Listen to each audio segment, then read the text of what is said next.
Third. I once again welcome you to your economics class. Hope you are keeping fine. So we'll begin with today's lesson.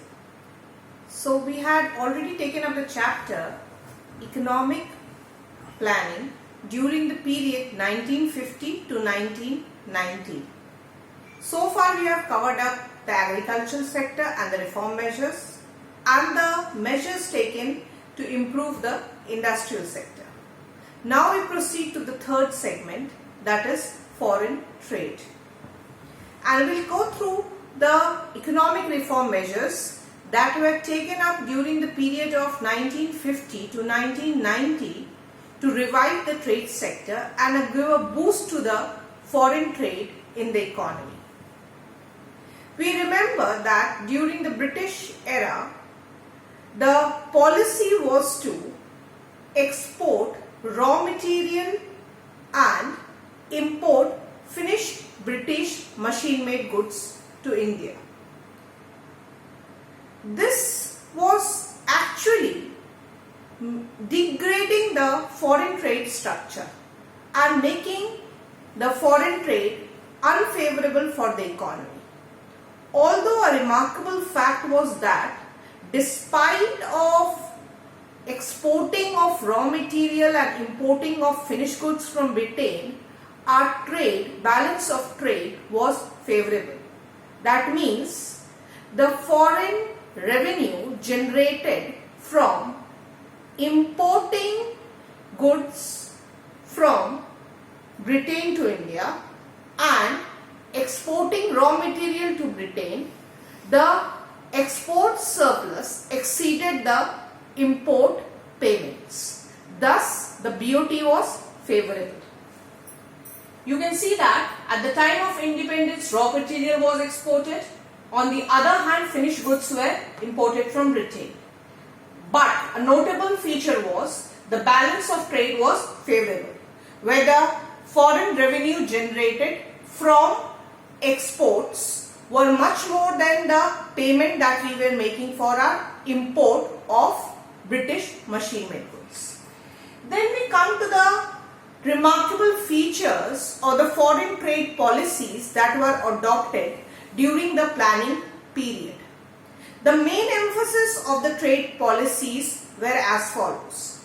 Number one, the priority was that the agricultural goods which were being traded, there should be a decline in the percentage share of trade of agricultural goods. Secondly, there should be an increase in the percentage share of manufactured goods in the total export. Third, it was more important to bring about a change in the direction of export trade and import trade. And lastly, it was our objective that we should establish trade relationship with countries apart from Britain. That means there should be a decline of Britain as a major trading partner of India. Basically, what we meant to say that there should be a decline in the foreign trade policy was focusing on these areas, and it was designed keeping these points in mind, where now trading of agricultural goods had to be reduced, number one. Number two, the share of trade relating to manufactured good had to be increased. Number three, the direction of foreign trade pertaining to export and import had to be changed. That means what were the commodities that we were exporting and what were the commodities we were importing. The composition of those goods had to be changed. Initially it was raw materials being exported and finished goods being imported. There need to be a change in this policy. And lastly, we needed to expand our trading relationship with other countries of the world. Now, keeping in mind these objectives, the trade policy that was formulated. The trade policy that was formulated was basically known as an inward-looking trade policy. As you can see, it was called the inward-looking trade strategy.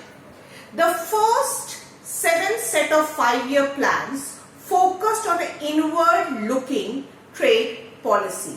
Now let me explain what is an inward-looking trade policy. An inward-looking trade policy is basically an import substitution policy. An import substitution policy refers to a policy where we aim to reduce our dependency on goods that are imported, and we try to encourage and promote the domestic industries to produce all goods and essential that the economy needs. In other words, it was a measure adopted to make the economy self-reliant or self-sufficient. To reduce the import of finished goods, there were different measures adopted like imposing taxes, quotas, tariff. On the other hand, to encourage the domestic production units, several measures were taken up like giving tax concessions, subsidy, etc., etc. Now, this policy of inward-looking trade is also known as import substitution policy. This is an important point that has to be remembered. Again, what does this policy means? It means substituting import with domestic production. That means reducing the imports, number one, and number two, increasing domestic production. And imports were to be protected by imposing tariff, quotas, etc., etc., and domestic firms from foreign competition. Next, it also focused on increasing the domestic production by protecting the domestic firms from foreign competition, as I said, by giving taxes, tax subsidy, concessions, rebate, etc., etc. Now let us go through the impact of this inward-looking trade policy. The major impacts of the inward-looking trade policy. Number one, it helped to reduce the depletion of the foreign exchange reserves of the country. It helps us to save the foreign exchange by reducing the import of goods. When we stop importing goods from other country, automatically the payments that we have to make to the other country in terms of its foreign currency, those excess drain of foreign reserve in terms of impaired payments would be checked. Next, created a protective market and large demand for domestically produced goods. It increased the demand for those goods which were being produced domestically. Now, since foreign goods were not being encouraged, they were highly priced. Now, people would find it more economical to substitute these foreign imported goods from domestically produced goods. Thus, the demand for these goods by the masses would increase and their production could be expanded. Next, it helped to build up a strong industrial base in our country, which directly led to economic growth.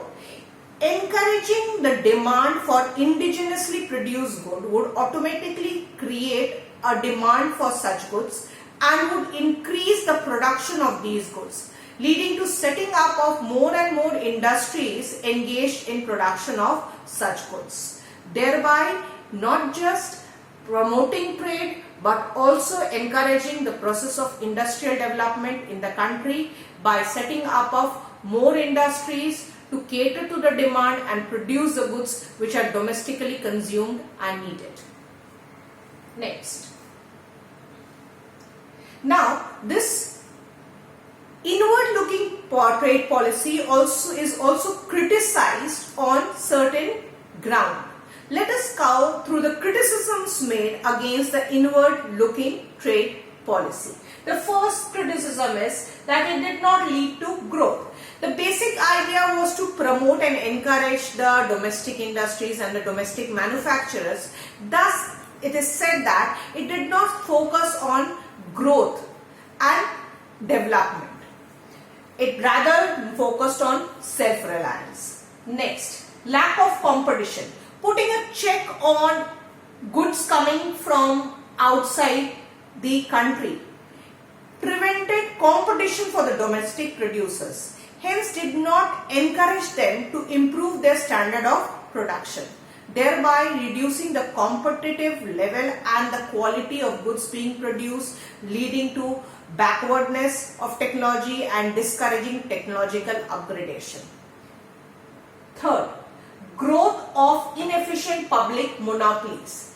Since the government was basically promoting the public sector, that means the government sector, to produce and bring about self-reliance in the economy, and these indigenous industries are basically run and managed by the public sector undertakings. It led to creation and concentration of economic powers in the hand of public sector, leading to creation of public monopolies. And lastly, it did not lead to efficiency.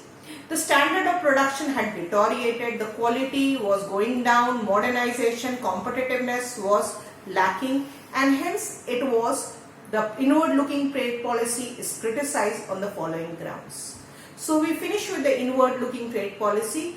In the next lesson, we would go ahead with the chapter that you can watch in part 2.